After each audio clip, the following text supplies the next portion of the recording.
মাধ্যমিক প্রিপারেশনের এটা আমার ফার্স্ট মক টেস্ট। আজকে 24 তারিখ, এই 24 তারিখে পরীক্ষাটা দিচ্ছি আমি। এটা মাধ্যমিকের টাচ পেপারের পরীক্ষা, এটা খুব গুরুত্বপূর্ণ পরীক্ষা তোমাদের কাছে। তবে আমি সকল পরীক্ষার্থীর জন্য আমার শুভকামনা রইল।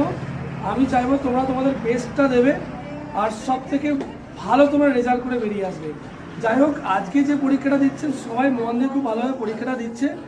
পরের যে পরীক্ষা আছে জানুয়ারি মাসের 6 অথবা 7 তারিখে আমি পরীক্ষাটা নেব। ঠিক আছে, তোমরা সবাই ভালো করে পরীক্ষা দাও। হ্যাঁ।